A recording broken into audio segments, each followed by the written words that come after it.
Yeah, thank you.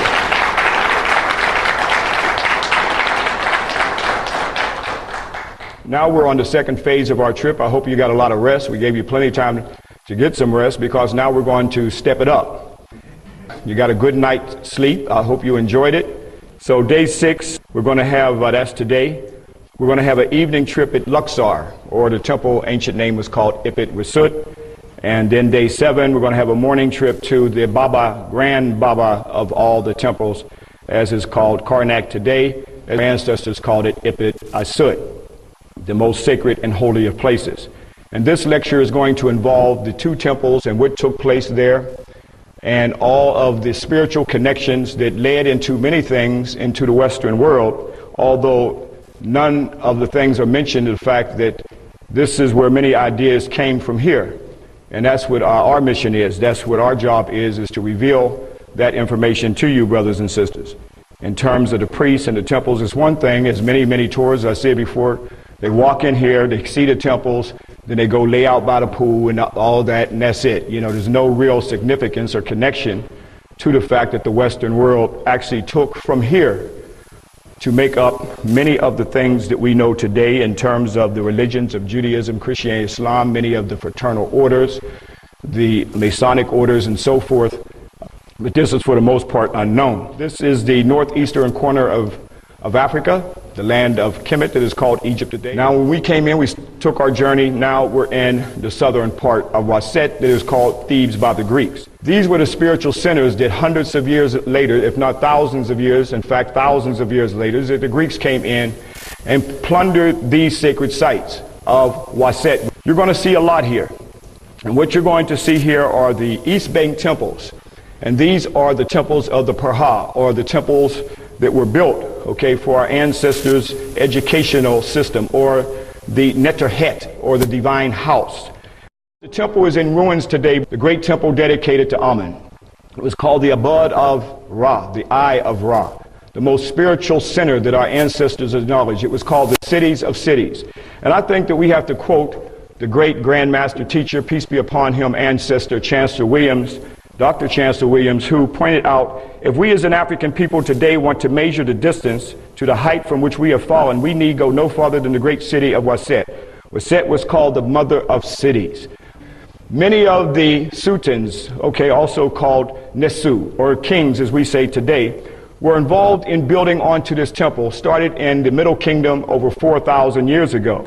It was during the Middle Kingdom of the African Amenemhet I, 1997 to 1971 BCE of the 12th dynasty. These are the Wasetians in the southern part who built onto Ipit Asut to honor Amun. You always know the spiritual deity at this time because Amun is always in her name, like Amenemhet. He honored Amun by setting up this city, Amun the Nesu Neteru, the king of the spiritual Neterus. Early monotheism starting right here. You see the black deity, the black god of Waset, representing where the origin of Amun came from is from the Kushites that we'll deal with when we get into our Nubian lecture. Honored here because this is the daughter of the Kushites. Nesu Neteru, Amun. That's what this temple was dedicated to Amun at this time, brothers and sisters. And then when Neb-Pedi-Radmos I defeated the Hyksos, there he made this the center of Kemet, the capital of Kemet at this time. It's no longer Menefer. Here he made Waset. And this spiritual center dedicated to Amun, Ipit Asut, this was the spiritual center around 1500 BCE with this African who defeated the Hyksos. Ma'at Rasab Tepen Rabamesu Murray Amun of the 19th dynasty, 1298 to 1232 BCE. He is the one that built more onto all the temples than any other sultan during this time of the 19th dynasty. The last African, the Kushite African, Taharqa of the 25th dynasty around 690 to 664 BCE, who built the front pylon. The temple is made up of what our ancestors called in the Pur and Maru, the book of the pylons. Because here, when I mentioned just Taharqa, the first pylon, okay, that tells the story is the pylon of Taharqa of the 25th dynasty. The second one is a Ramesu. So you're walking in a book, brothers and sisters. That's what you're literally doing. And these are various ages from the 25th dynasty, starting from ending with that period, but going back in time. So when you go into the temple, you're going back in time. You're going back in like a time capsule. It's like When you pick up a book and you turn the pages and you're reading one chapter, another chapter, you're in the chapters now. You're going through the pylon now. You're walking in the book now. So the temple was called the books of the pylon too, because just like you saw the pyramid text, and just like we see the scrolls, in some cases 123 feet long, the temple is per Emaru itself. It's a book itself. There we can see it's the history book, telling of the history of Kemet. So that's why it was called the Books of Gates. You're going to see the pylon that is there. That is still there, the remains of this ancient city. And even though it's in ruins, it blows our mind. So there, when you look at the structure, all these kings down through the millenniums built onto the sacred temple of Ipitasut. Here over 4,000 years ago when it was first started, I try to reconstruct the temple, brothers and sisters, just to give you an idea what was the temple like in its day. In terms of when all the structure was there, it had gold and silver. When it talked about Ashurbanipal, we got in the Western world of how Ashurbanipal had all the gold and silver, but where did Ashurbanipal the Assyrian, where did he get all that gold? When he came in and plundered the temples here. This is where Ashurbanipal got his gold from, but although it's in ruins, it still will blow your mind. The great temple Ipitasut, the most select and holy of places. Here you can put many Vaticans down inside of Ipitasut. The cathedrals of Milan and Rome can all fit comfortably down inside this temple. So we're going back in a procession, just like our ancestors, wearing the white, having a procession going into the most holy temple of our ancestors. Amen. Right here, brothers and sisters. We're going to do that tomorrow to honor the great ancestor, to honor the tradition and the ceremonies that our ancestors participated coming into this great temple. Previous groups over the years, as you're passing the ram, the zoop type for Amen, as you go into the temple.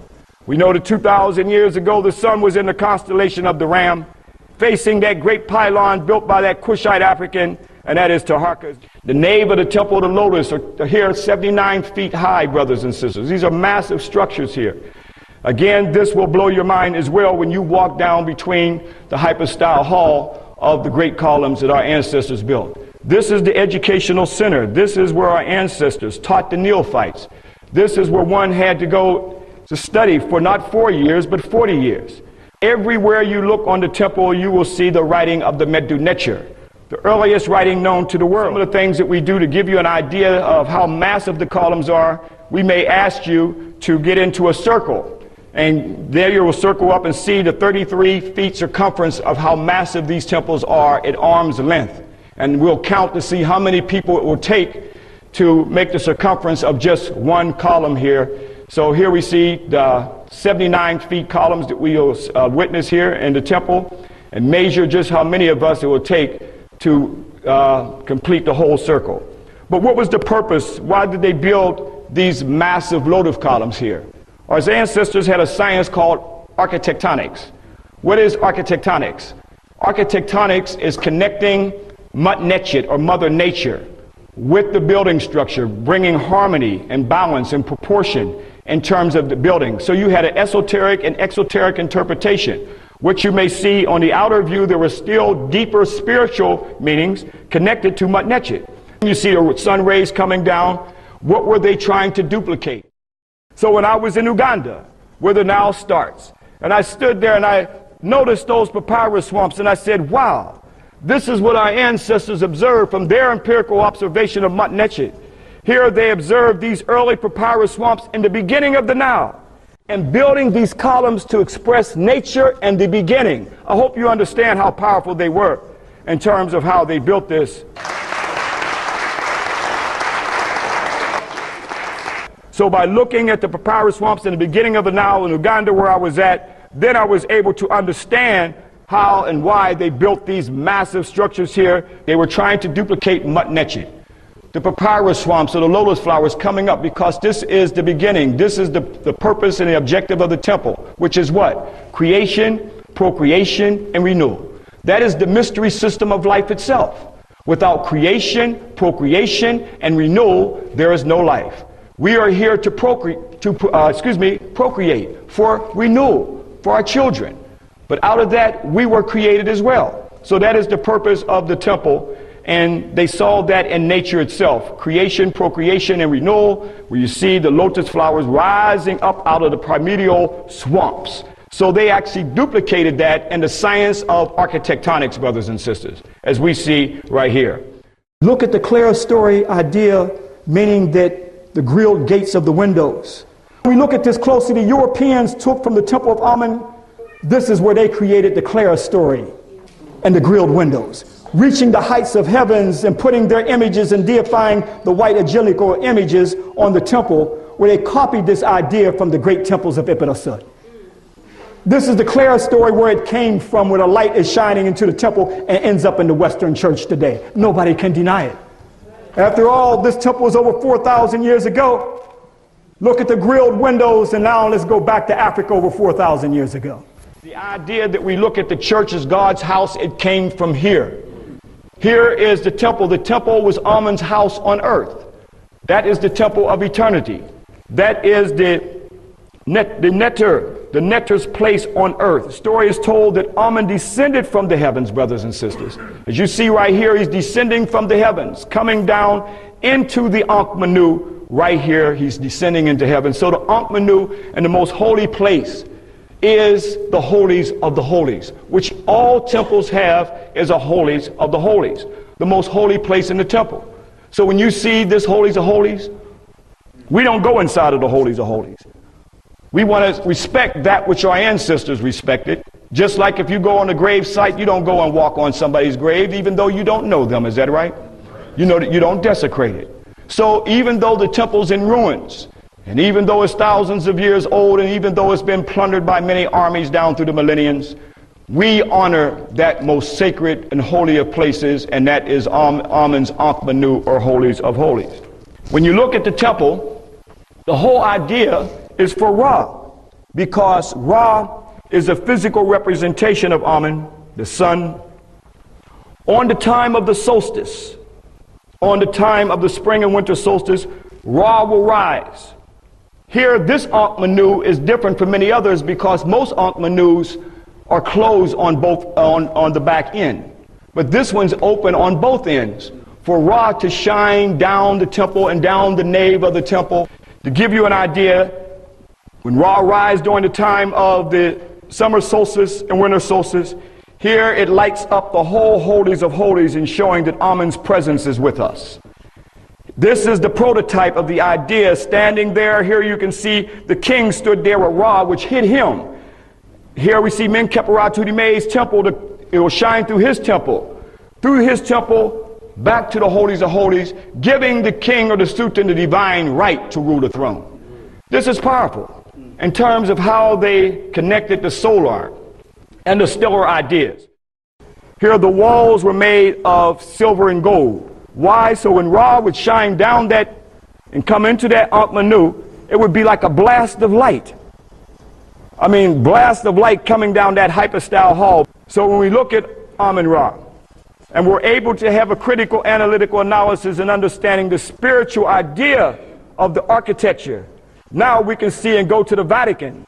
And how did the Vatican get the whole idea of putting the sun down into not only the nave, but in like an Ankh Manu of their church? Was it not copied from here? It's only until we open our consciousness can we see and see the story that our ancestors told. So the Temple of Ipit-Asut, 2,000 years BCE, thousands of years before the Vatican, but how the Vatican copied from this great temple of the light coming down to the Ankh Manu. So they call you sun worshipers. Why? They got the sun in the church. In fact, they didn't even see the sun as the center of the solar system. The Inquisitioners would burn you. They thought that it was the earth that was in the center of the solar system. Our ancestors already knew the sun was the center because they aligned the temples with the Ankh Manu and understood that the sun was in the center of the solar system. So this science that we get from Copernicus, we are told that he is the one that gave us the whole heliocentric idea that the sun was in the center of the solar system, that was already known by Kemetic Africans of the Nile Valley. And then many of these Europeans like Galileo had to repent for this, because if they said, look, the sun is in the center of the solar system, oh, is that right? Well, the church said the earth is in the center of the solar system. So they told them, if you don't take that back, that the sun is in the center of the solar system, we're going to burn you at the stake. They said, oh, nope, the earth is in the center of the solar system. So they didn't even know that The sun was in the center of the solar system. They didn't have no spiritual consciousness around Ra. So as Ra comes down the temple, down that nave, we can see an inscription to the rising sun on Ramesu's pylon. It says, O Ramesu, you behold your father Amun-Ra, the Nesu Neteru. He arises from Ipitasut, illuminating the double doors of the Per House, or the house of Amun-Ra. That means here we see the golden ratio, okay, or the golden circle is even in the hypostyle hall of the temple itself, brothers and sisters. There was no Leonardo da Vinci and no Greeks yet when African people were studying this great science of the pi, as they call it, the Greeks call it. But look, I want you to look down the nave of the symbol. Where did they get the symbol from? Where did they get the symbol of the pi from? But your children get Greeks and the deification of Europeans. Where did that pi come from in the golden ratio? Deep down into the ancient temples, brothers and sisters, of sacred knowledge going back thousands of years of the golden ratio, as I showed you, and the universe, the solar system, Matnechet, nature, everything. Everything is in. And now we are told that the golden circle is in the Vatican to honor Leonardo da Vinci. Thousands of years before the Vatican and Leonardo da Vinci, you had the golden circle right here. The golden ratio in the tomb of Aptu called Abydos here in Kemet. There we see 3,000 years BCE. They already studied the science of the golden ratio, and you deal with that golden ratio every day when you start to deal with your hair. It's in a golden ratio. But like I said, some of us don't like that golden ratio. Fingerprint itself. Your very fingerprint. From the smallest things of Matnechet or Mother Nature, we see the golden ratio. And they're going to tell you the so-called Fibonacci numbers in nature. But only until you come back here and start studying the science and see the Kemetic Africans have studied this for thousands of years in building all of their temples. These are the Karihebs. And many of you are in various areas of your work, your craft, but many of us do not know the origin of it. Here we see the Kariheb priests, also called the Hemneters, who were the servant of Amun, who the temple was dedicated to. The whole education of the Kariheb priests, like the Neter Shishata, the scribe of the holy books or the holy papyruses, where the holy word was written in ancient priests in various areas of their discipline, just like we have today. Many of us who have gone to school for various things for us to be educated in, here you see the origin of it, like the Kariheb Ma'at, priest, judge, and counselors. So here we see the whole idea of a judge and counselor, attorneys. You may be attorney at law. Here, this is the origin of the attorney of law, ma'at, okay, of judgment, balance. The scribe, okay, of judgment. Kariheb Senu, the Perant, the priest doctors of the house of life. When we say doctor, we should try to use an ancient Kemetic word like Senu. That would be the Kemetic word for doctor. Senu. So we may go on to be a Senu in the Per'ank, or the house of life, that's equivalent to hospitals today. Ipitasut, where the world's first university system came from. Right here in this spiritual center, where over 80,000 students came to go to school here for 40 years. Even the Greeks who came hundreds of years later, also like Thales, Pythagoras. Where did they get their order? From right here. Sister broke down and cried, who had a PhD in architecture. And I said, Sister, why are you crying? She said, I can't believe through my whole educational system to a PhD in architecture that I was never told about this. I was only told about the so-called Roman arches, the composite, the Doric, the Corinthian. This was never taught. Another sister, when we go to the books in stone, to the Per'ank, the house of life, those of you who are in the medicine, and maybe doctors among us, you're going to see the medical instruments that are still used to this very day on the temple carved in stone. That's the importance of this trip. This is where Pythagoras, where did he get his theorem from? Right here. How can we still have the craft of Pythagoras? How can we be in the lodge still worshiping Pythagoras? Where's Imhotep? Where's Amenhotep, the son of Apu? Where's the Grand Masters? If you're still deifying Pythagoras, if you're still deifying Europeans, if you're still taught to call Alexander the Great, you're deifying Europeans. How can our children be told that Eratosthenes gave us the circumference of the earth of 25,000 miles, the circumference of the earth, when Imhotep already knew that by studying the winter solstice and the summer solstice? The Greeks came here to go to school. They said they had to cross the burning sands. This is the light of the world. And you've come back, and we are honored that you've come back. So we have to animate. And through the animation, we can see the power of what we're dealing with here. This is Amun's house. The whole idea of the Western world getting the idea of the church, or whether we look at the synagogue or the mosque, this is the prototype. This is the beginning of the spiritual system. So when we think of Catholicism, where is it bases its foundation? From here. These ideas all came from here. When you see King Tutankhamun's tomb and the opening of the mouth ceremony, that's his confessions to Asar, who's going to judge him in the afterlife. But again, you're looking at the books in stone. Spirit is told, and the story is told over and over. Every part of this temple was covered, as you can see.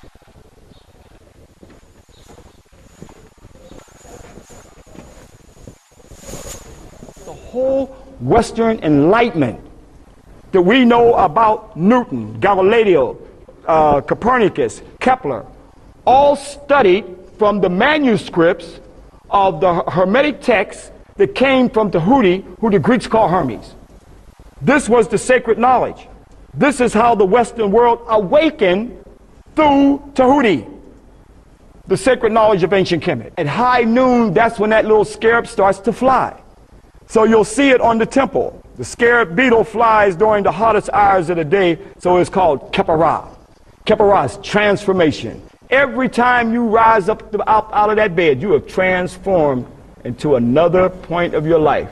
You've gotten older. Every day you rise, you transform, you go through a Kepara. Yesterday is different. Everything in your body is changed from yesterday. Every time you rise, that's Kepara. In his tomb, and you see him, he's coming one with his Ka. He's becoming one with Asar. He's coming one with his Ka, that the Nazis call Keres, that later on the Romans call Christ. There you see in the center of his body, he even has the scarab of the Kepara for his transformation. If it was supposed to be so pagan and heathen, then you tell me, why does the Pope in his garment got a Kepara? This is deep sacred knowledge. The Pope got the Kepara on his garment that was taken from Kemet. That means transformation and resurrection. That goes back thousands of years before the Pope. That's what that symbol is that he's got on his garment. When you look at it closely, the coat of arms, that is the Kepara for resurrection and transformation. These are the secrets. All life is the Kepara, is the transformation. That's why Amenhotep III put that Kepara there. You'll see it in the temple, representing transformation. So when we walk around the scarab, don't say, oh, they're walking around bugs. They're just doing all kinds of things over here. No, it's a symbol of transformation.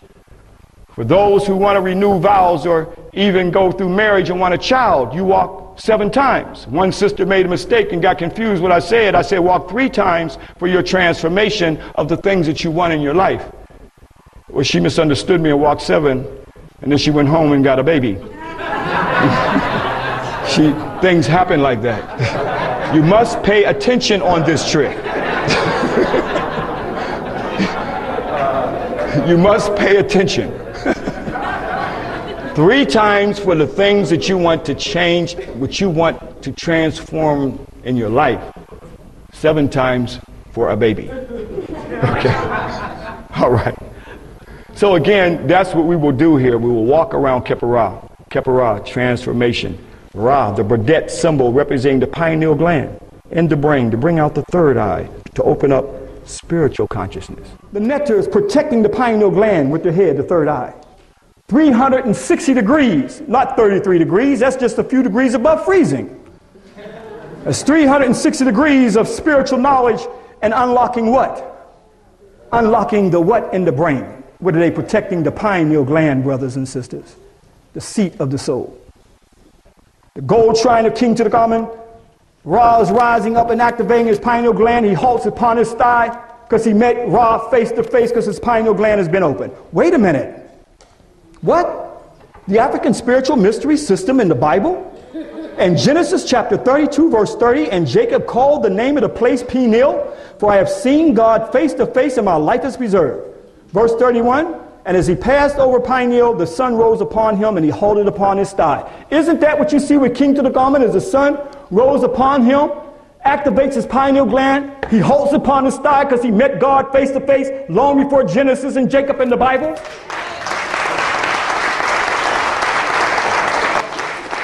You see the pineal gland in the brain. That's what our ancestors saw the awakening through, the seed of the soul.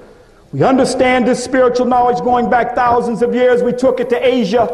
Here you see the various chakras rising up, activating the pineal gland. It had nothing to do with no white angels, but the seat of the soul, the pineal gland, brothers and sisters. Ashra and Ashra Kwesi are lecturers on African history, civilization, religion, and culture. The duo present lively and dynamic presentations and video productions based on their extensive study and travel on the African continent. These national and international lecturers also conduct the annual Kemet Nu Know Thyself educational tours to Egypt and Ethiopia. Brother and Sister Kwesi link the historical with the present by means of visual documentation to bring our story to life. For lectures, videos, audio media, or Egypt and Ethiopia tour brochures, contact Ashra or Ashra Kwesi at Kemet Nu Productions 214-371-0206. That's 214-371-0206. Or visit www.kemetnu.com. That's KEMETNU.com.